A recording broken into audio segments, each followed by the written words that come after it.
testemunhará contra vocês.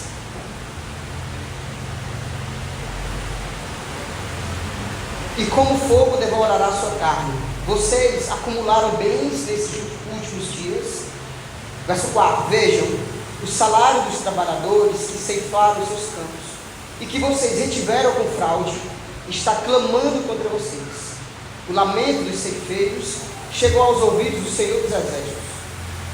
Vocês viveram luxuosamente na terra, desfrutando prazeres e fartaram-se de comida em dia de abate. Vocês têm condenado e matado o justo, sem que ele ofereça resistência. Portanto, irmãos, sejam pacientes até a vinda do Senhor. Vejam como o agricultor aguarda que a terra produza a preciosa colheita, e como espera com paciência até virem as chuvas do outono e da primavera.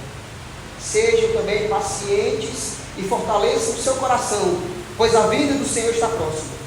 Irmãos, não se queixem uns dos outros, para que não sejam julgados. O juiz já está às portas.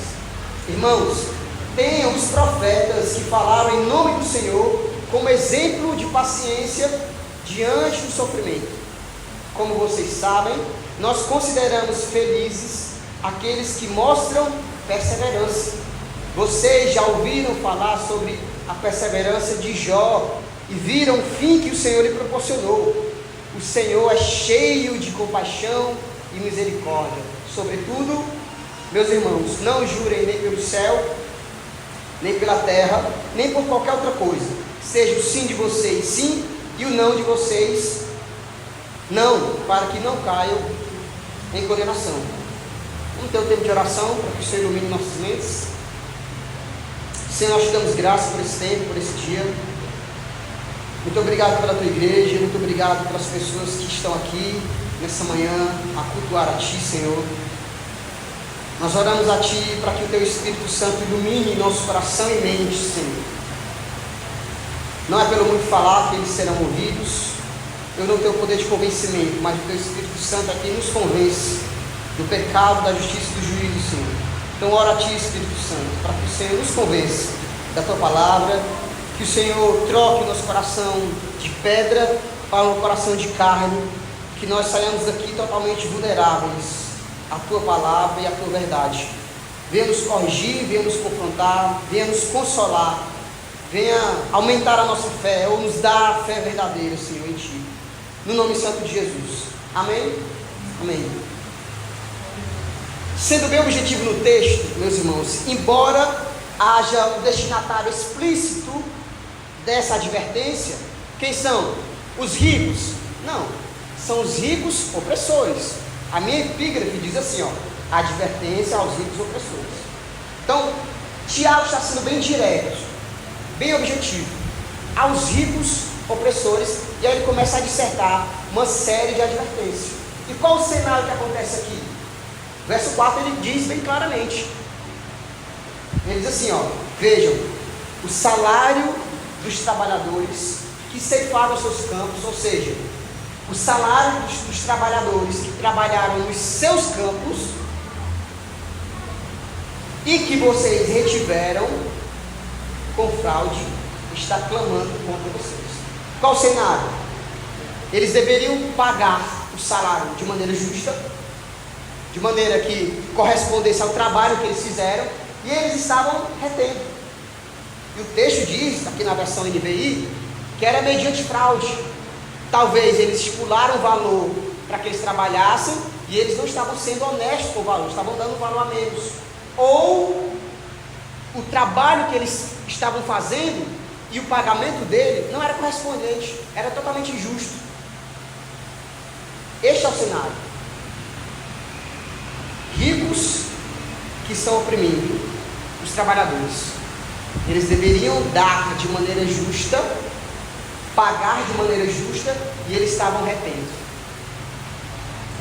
Mas sabe o que é um detalhe, meus irmãos? Embora Tiago seja claro e direto que a palavra e a advertência se refere a esses ricos, veja o seguinte: injustiça é injustiça. Injustiça é injustiça, independente da natureza. Aqui no caso específico, Os ricos estavam retendo um valor que era devido aos trabalhadores. É o ato de injustiça, ok? Amém? Amém. Mas, meus irmãos, injustiça é injustiça. O que eu quero refletir com vocês? Vocês acham que o Senhor deixará passar desapercebido as nossas injustiças? Nós podemos não ser ricos, nós não podemos ser trabalhadores ao nosso favor, mas nós podemos de igual modo agirmos com justiça. Aí eu pergunto para você: você acha mesmo que Deus deixará passar desapercebido as nossas injustiças? Ora, injustiça é injustiça, seja ela de que natureza for. E sabe o que é interessante no texto? Veja comigo, a parte B do verso. Ele diz assim, ó: que vocês retiveram com fraude, o salário que vocês retiveram está clamando contra vocês. O salário que vocês retiveram mediante fraude está clamando contra vocês. Ou seja, meus irmãos, todo ato de injustiça, ela é uma sentença. Todo ato de injustiça nos torna réus diante de Deus. Você pode ser pobre igual eu e ainda ser injusto. Você deve justiça, você deveria ser leal, você deveria ser fiel, os seus negócios deveriam ser honestos. Está tudo bagunçado. Mas às vezes a gente só olha para os ricos, está esquecendo a conta, que finge que esqueceu, que pagou, mas está lembrando, mas não pagou. O gato de luz, gato de água. Eita, meu Deus. Mamãe, o galego está lá na porta. Menina, disse que eu não estou lá. Disse que eu saí. Você acha, meus irmãos, que os olhos do Senhor, que contemplam os bons e os maus, aqui a advertência de Tiago, escute bem, aqui a advertência de Tiago está direcionada aos ricos, opressores. Eles estão retendo o direito dos trabalhadores. Mas aí eu amplio o raciocínio. Você acha que esse Deus que contempla deixará passar desapercebido as nossas injustiças? Aquilo que nós fazemos em oculto? Você deveria ser leal ao seu esposo, à sua esposa.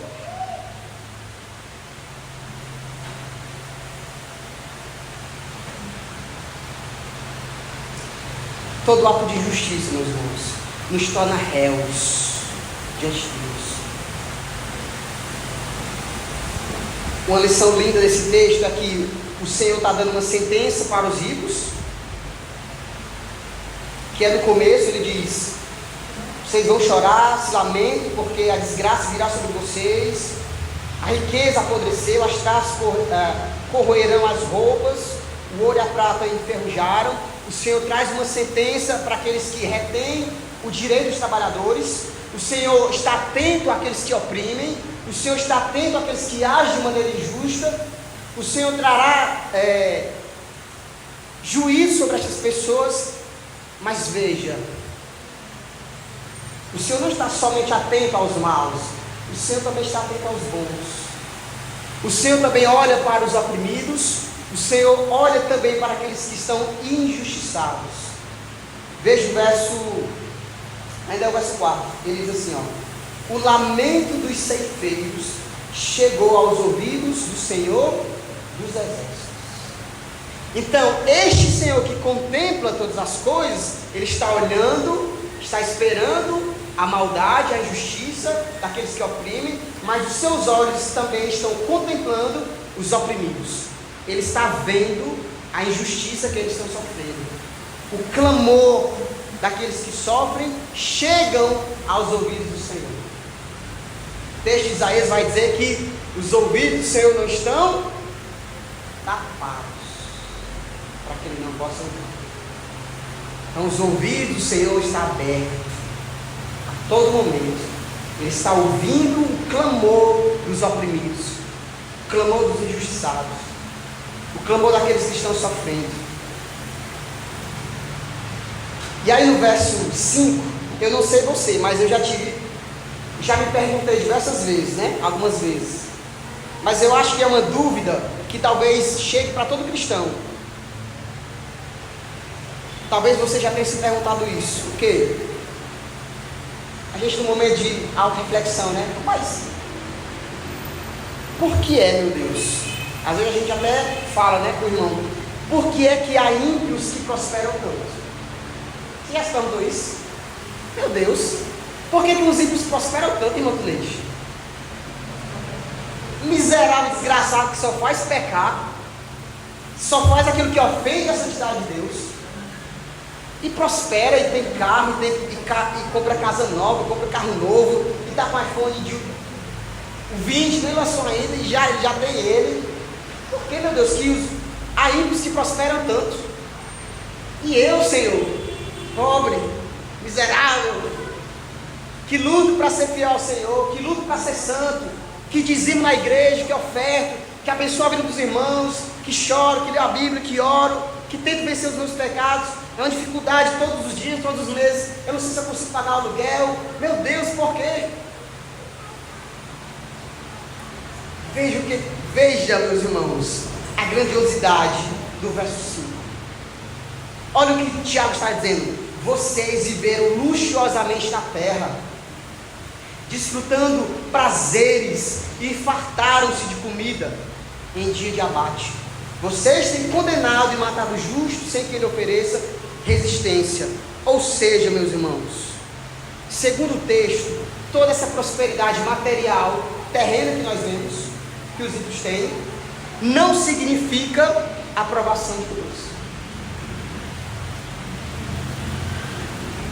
Tem muito, tem tudo, humanamente falando, mas quem disse que tem a aprovação de Deus? Quem disse que é a bênção de Deus? Quem disse?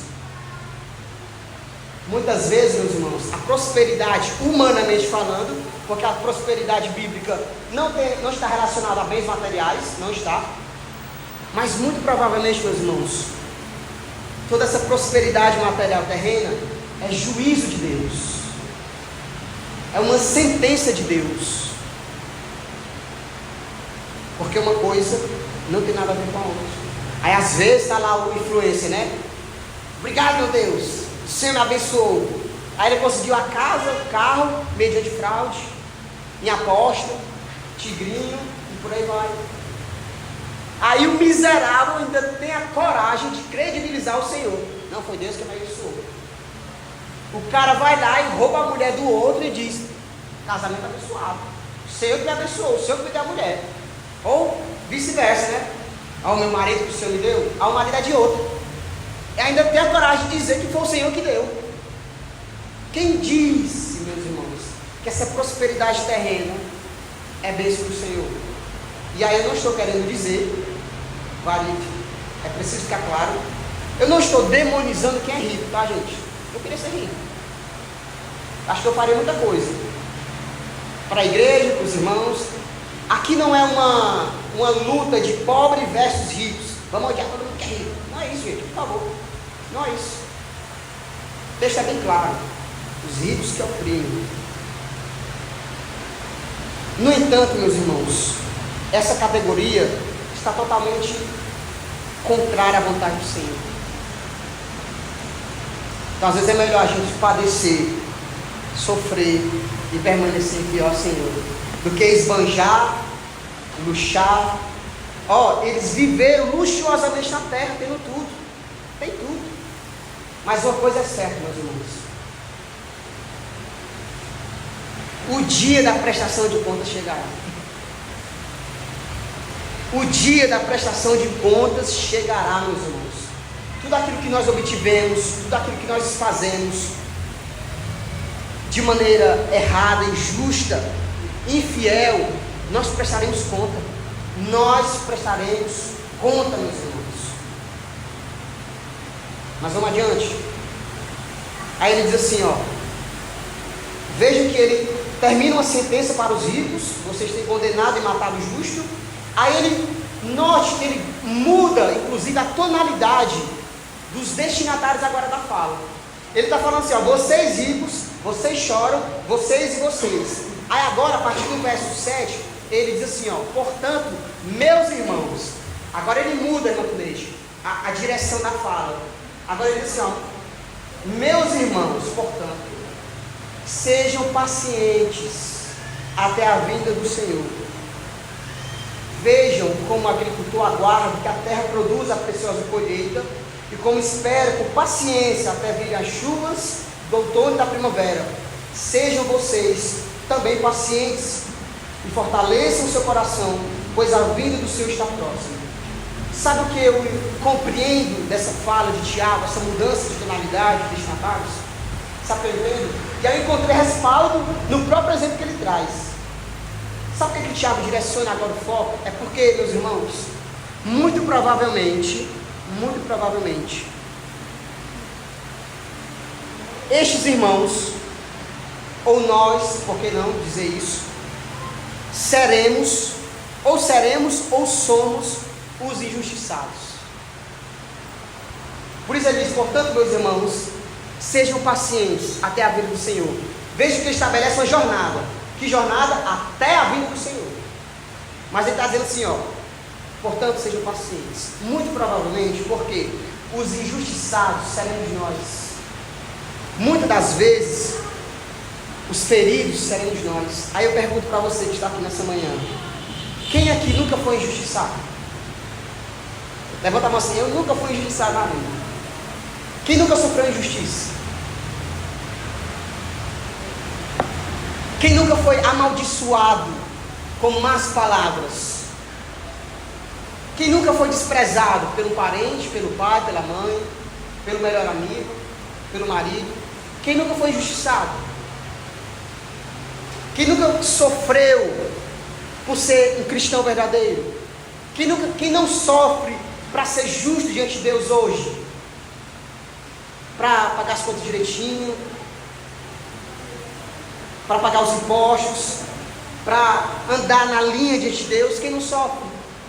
Então é como se Tiago estivesse direcionando, dizendo assim, olha, vocês vão sofrer essa injustiça, vão reter o dinheiro de vocês. E aqui eu não estou dizendo que você não possa buscar os seus direitos, você deve. Paulo usou dos seus direitos para buscar liberdade.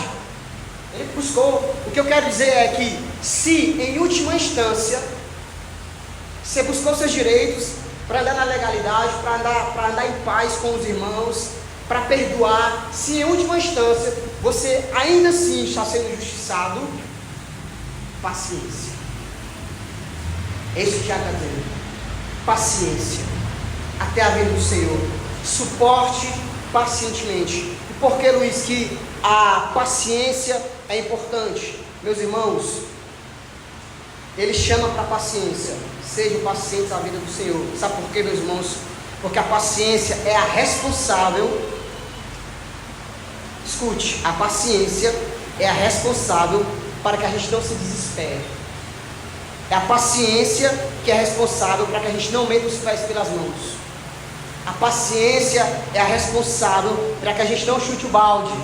Quero mais saber de nada não. Eu vou meter o louco. Eu vou enlouquecer. Também eu vou largar a mão. É a paciência, meus irmãos. A paciência, ela serve-nos como freios. Freios e mantilheiros, a paciência. Ó, ninguém pede para alguém paciente. Ninguém. Você já vê alguém paciente? Calma. Não, deixa eu entender melhor a história. Calma. Vamos analisar melhor a situação. Vamos olhar melhor os prós e os contras. Vamos ter calma. Vamos decidir agora não, daqui a pouco, vamos pensar melhor. Ninguém vence o paciente. Agora você já viu alguém atordoado, estrambelhado? Não, calma, eu vou te ajudar. Aí vem, aí quer fazer as coisas sozinho, aí faz besteira. Não, era só para esperar. Não, eu faço o meu jeito. Aí faz besteira. Alguém atordoado? Alguém alvoroçado? Está sempre fazendo a escolha errada. Não ouve, não ora, não espera, não pensa, mete os pés pelas mãos, se desespera, enlouquece, sofre antecipadamente, nem aconteceu o problema, já está sofrendo, já está morrendo. Mas calma, mas é só ano que vem, aí já está enlouquecendo. Por isso que a paciência nos serve como freios. Tiago está dizendo, olha, muito provavelmente vocês serão injustiçados, vocês sofrerão, mas sejam pacientes. Quando? Não, esse mês eu vou ser paciente. Esse ano eu vou exercer a paciência. Até a vinda do Senhor, meus irmãos. Até a vinda do Senhor. Para que nós não erremos. Para que nós não sejamos injustos. Para que nós não joguemos tudo para o alto. Paciência. Mas onde você busca, onde você exerce a paciência? No Senhor. No Senhor. Eu já estou cansado de ensinar para vocês. Paciência não é um pozinho que Deus derrama assim na cabeça de vocês. É um exercício. A impaciência é pecado, meus irmãos. O Senhor não te salvou para você ser um desequilibrado. Qualquer coisa grita, qualquer coisa chuta, qualquer coisa quebra, qualquer coisa é qualquer coisa. Não. O Senhor te deu um espírito de equilíbrio. Você precisa ser uma pessoa equilibrada. E é no Senhor que nós conseguimos isso. Sendo confrontados pelo Evangelho, pela palavra. Como é que você vai? O melhor lugar para você exercer a paciência, sabe onde é? É na igreja. Não faz raiva, irmão, às vezes? Faz. De vez em quando a gente, faz raiva um com o outro. Mas é na igreja. É na igreja que você vai exercitar a sua paciência com os irmãos. É na igreja que você vai exercitar o seu domínio próprio, o seu perdão. Não quero papo com a igreja. Eu vou servir a Deus dentro da caverna. Como é que você vai exercer paciência, domínio próprio, perdão? É na igreja. Aí perdoa, aí se machuca de novo, aí tem que perdoar de novo. Aí agora você não é mais a vítima, agora você é o opressor, agora é você que fere, é você que magoa, é você que cutuca. E agora? Aí tem que pedir perdão. Não é mais você a perdoar, é você que tem que pedir perdão. Mas é na igreja, é nesse ambiente relacional. Mas Tiago diz, olha, seja paciente até a vinda do Senhor. Aí ele traz o exemplo, Olha, o agricultor, ele planta, aí ele vai esperar chuva. Paciência. Ele espera a chuva até que dê o fruto. E ele diz assim, verso 10. Irmãos, tenham os profetas que falaram em nome do Senhor como exemplo de paciência diante do sofrimento. Qual é o exemplo? Os profetas que sofreram a injustiça. Aí os cristãos de hoje, tudo Nutella, não quer sofrer, não quer passar por humilhação, não quer padecer necessidade. Não, irmãos, como cristãos nós vamos sofrer. Você precisa entender que a jornada cristã é de sofrimento, mas é um sofrimento momentâneo. Ele tem data para começar e data para terminar.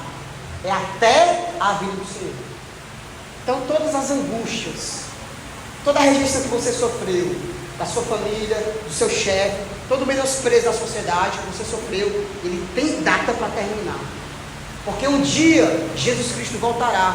E se você permanecer fiel, o Senhor tem, meus irmãos, o galardão para nos dar. Por isso que é importante a gente perseverar pacientemente. Não é perseverar alvoroçado. Tem até aquele meme, o cara está em algum lugar, aí ele está esperando alguma coisa, a mulher fala assim, te apressa, aí ele esperando assim, como é que eu vou esperar alvoroçado? Se apressa, aí ele esperando alvoroçado. Tem que esperar. Não, posso esperar calmo, tranquilo, relaxado. Esperar pacientemente, entendendo que as lutas fazem parte, as dificuldades, as afrontas, elas moldam o nosso caráter, meus irmãos, moldam. Porque só dessa forma que nós seremos mais parecidos com Cristo. O texto de Filipenses capítulo 2 vai dizer que Cristo aprendeu no sofrimento. Cristo foi batizado pelo Espírito lá no rio. Aí ele foi mandado para onde? Para pregar o Evangelho, para as igrejas, ganhar dinheiro. Foi mandado para o deserto. Para quê? Para ser tentado. Para ser tentado. Vai, transforma aí, com fome. Se não é paciente, se é desesperado, se é louco, vai obedecer o diabo. Se é um de nós, provavelmente a gente come o pão, né? Se é um de nós, desesperado do que a gente é, louco, achando que a força dentro de nós, mas Cristo é Cristo, né? Sai, miserável, nem só de pão viverá o homem, mas de toda palavra que sai da boca de Deus. Pacientemente, meus irmãos.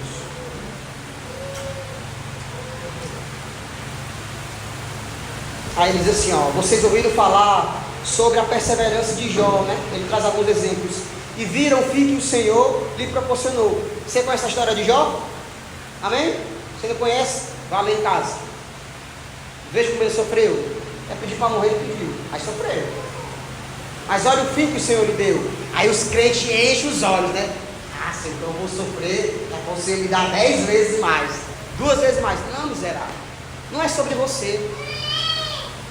Pensa numa coisa que me irrita, meus irmãos. É gente desavisada. Pega uns versículos isolados da Bíblia. Aí posta lá como se a palavra fosse sobre ele. E eu vou te exaltar. Aí ela posta lá e o Senhor vai me exaltar. Oh. Não, meus irmãos, a palavra não é sobre você, miserável. Não, eu e minha casa serviremos no Senhor. Aí Deus é obrigado a salvar, porque o texto está dizendo lá. Não, mas é uma fala específica lá para o prisioneiro lá, o carcereiro lá. A Bíblia está dizendo que vai salvar tu e a tua família todinha. Não é isso que a Bíblia está dizendo. Para de distorcer as coisas. Para de achar. Seja forte e corajoso. Vai Josué 1:9. Seja forte e corajoso, não temas. Aí ele acha que é para ele. Aí ó, você está dizendo que é para mim ser forte e corajoso. Não, a mensagem é para Josué. Não é sobre você, é sobre Cristo, aquele que é poderoso para fazer. E Deus fez com Jó. Por quê? Aí ele diz, porque ele é cheio de compaixão e misericórdia. Para encerrar, meus irmãos, o Senhor é cheio de compaixão e misericórdia para aqueles que se arrependem dos seus pecados, para aqueles que entendem que é um pecador miserável, precisa do Senhor, precisa de Cristo para acertar. Eu e você precisamos de Cristo para acertar. Não, eu tenho força para vencer. Tem não, você não tem. É Cristo que nos move, é o Espírito Santo, é a igreja. Na igreja, o Senhor é a resposta. E Ele é compaixão. Tem compaixão e tem misericórdia. Ele nos ajuda. Para aqueles que decidem intencionalmente viver os seus pecados, submissos a si mesmos e refém de si mesmo, o Senhor também é a resposta, tá? Sentença. O Senhor diz assim, ó, pode curtir, irmão. Pode esbanjar, pode luxar. Um dia eu presto contas contigo. Fique sussa. Fique sussa. Sossegado. Pode curtir, pode ter os seus meios aí, pode esbanjar, pode luxar, pode oprimir o pobre, pode oprimir sua esposa, seu marido, pode oprimir, tranquilo. Um dia nós prestamos contas. Mas isso é uma resposta. Conclusão, meus irmãos. Cristo não pagou os nossos pecados para agirmos com injustiça. Não pagou os nossos pecados para sermos semelhantes àqueles que oprimem. Isso não é coerente com a natureza que temos nele. Você deve ser um cristão verdadeiro, irmãos. Você tem contas a prestar. Você deve amor aos seus irmãos. Você deve amor ao próximo. Você deve o amor. Todas as vezes que você não cumpre, não obedece ao Evangelho, aquilo que o Senhor nos ensinou, nós estamos réus diante de Deus. E um dia nós prestaremos conta. O Senhor não nos salvou para nós sermos injustos, ímpios, malditos. Por isso, nós devemos vigilância em nossas ações, palavras e reações. Nós precisamos estar vigilantes, porque como eu falei no começo, quando nós entendemos a verdade do Evangelho, ele molda o nosso caráter. A gente não fala, a gente não responde, nós não reagimos como nós reagiríamos antigamente. Você nasceu de novo, então você tem um novo modo de responder às questões da vida. Quem é que te guia? É o seu eu ou é a verdade? Vigie suas ações, suas palavras, e principalmente suas reações. Vigie, esteja atento. Mas Cristo pagou na cruz para que pudéssemos perseverar até o fim, tendo a certeza de que, como justo juiz, Ele recompensará cada um segundo as suas obras. Esteja certo disso, meus irmãos. Cristo não pagou para que nós sejamos injustos. Você está devendo à igreja, você está devendo aos irmãos, pague. Você está devendo ao seu vizinho, quando eu digo devendo, é dinheiro não, tá? Pode ser dinheiro também, né? Aos vizinhos, ao irmão. Mas estou dizendo devendo o amor, a satisfação, a oração, entrega o talento, o tempo, pague. Isso é injustiça. Você só quer sugar da igreja, você não quer servir, pague. Certo? Mas Cristo pagou na cruz para que nós consigamos perseverar com paciência, orando. O sofrimento vai surgir, é parte da comunidade cristã, mas com o Senhor, com o Espírito Santo, a gente consegue. Amém, meus irmãos?